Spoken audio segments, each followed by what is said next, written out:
Hi friends, welcome to my channel way to English literature.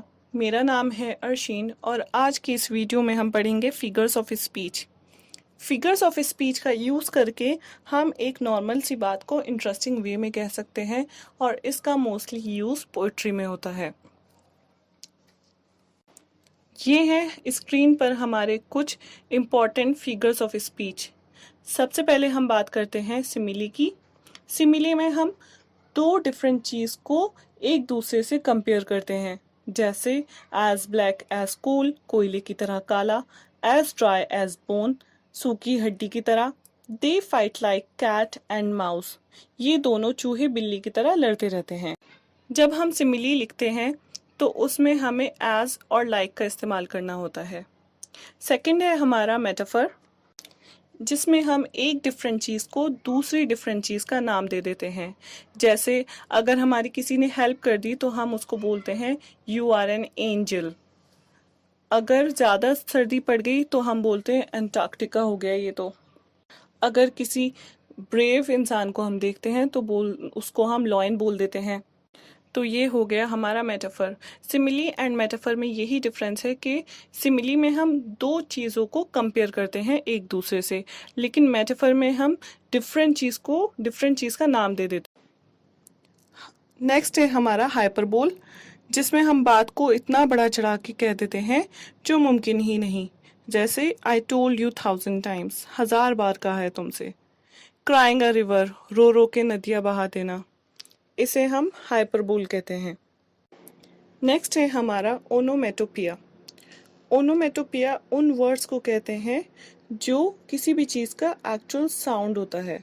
जैसे अगर honey bee का sound है बज, एनिमल्स होते हैं उनका साउंड होता है जैसे डक का साउंड क्वैक, और भी एनिमल्स होते हैं। और अगर हम देखते हैं कि कहीं पे बॉम्ब बना हुआ है तो अब उसके साथ साउंड होता है बूम, बेल का साउंड डिंग डोंग। तो इन सारे साउंड्स को जो एक्चुअल कॉपी करते हैं उसको हम ओनोमेटोपिया कहते हैं। नेक्स्ट है हमारा पर्सोनिफिकेशन।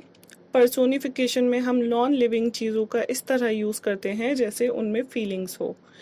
जैसे my car is angry of me, और my pencil is so happy today. तो हम नॉन लिविंग चीज़ों से इस तरह बात करना शुरू कर देते हैं जैसे उनमें फीलिंग्स हो, इसको हम पर्सोनिफिकेशन कहते हैं। अब नेक्स्ट है हमारा एपोस्ट्रॉफी।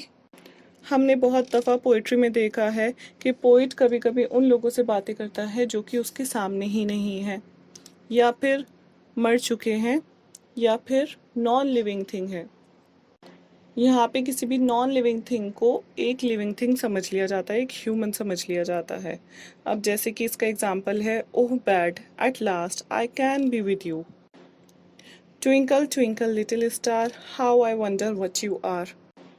पर्सोनिफिकेशन एंड एपोस्ट्रॉफी में यही डिफरेंस है कि हम पर्सोनिफिकेशन में नॉन लिविंग का इस्तेमाल इस तरह करते हैं जैसे उसमें फीलिंग हो, लेकिन अपोस्ट्रॉफी में हम नॉन लिविंग या फिर डेड पर्सन का यूज़ ऐसे करते हैं जैसे वो हमारे सामने हो, या फिर नॉन लिविंग जैसे वो एक ह्यूमन बीइंग हो।